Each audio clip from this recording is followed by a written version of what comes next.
Shalom. Welcome to Five Small Stones. We're in episode 12. Now, in episode 11, we started a new topic that we're going to continue on for several episodes, and that is on Bible geography. And we focused in on one specific place in ancient Israel. Come, let's go see. The place we focused in on was in central Israel in the mountains between Mount Ebal and Mount Gerizim, and today is the modern Palestinian city of Nablus. But in the center of that city is an archaeological park, and there we find the ruins of the ancient city of Shechem. Abraham was 75 years old. He departed from Haran with Sarai, his wife, and Lot, and the first city they come to in Canaan is Shechem. God tells him, I'm going to give you this land. And as a result, Abraham built an altar there to the Lord.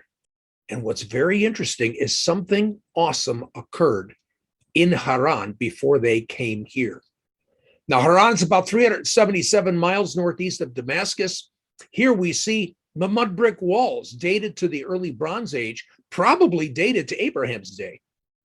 And Haran also is famous for its beehive houses. Such houses might have been used by Abraham and Sarah after they got married. But here, God speaks to Abraham. Famous words. These words are explosive because they're for all mankind.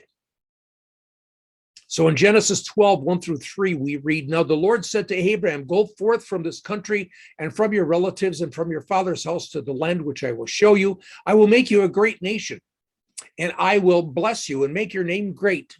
And so you shall be a blessing, and I will bless those who bless you, and the one who curses you I will curse. And in you all the families of the earth shall be blessed. So Abraham and Sarah and Lot, their nephew, and others, they leave Haran, probably took the main trade route to Damascus. From there, probably along the King's Highway, crossed the Jordan and entered Canaan. And their first stop there was Shechem. So the story goes on. Next, we're going to concentrate on Jacob, Abraham's grandson. We remember that Jacob deceived his father Isaac. And as a result, he had to flee. Why? Because Rebekah, his mom, overheard his brother Esau say that he was going to kill Jacob because of how he stole his birthright. And so where did Jacob end up? So he comes to Haran, to his uncle Laban's house, his mother's brother.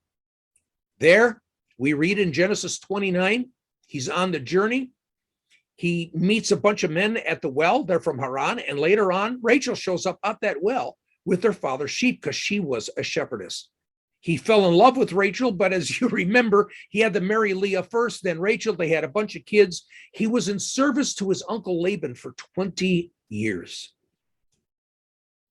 And in Genesis 33, he finally leaves and he comes to the city of Shechem. It's his first stop in the land. He buys a piece of land there. He erects an altar there, just like his grandfather.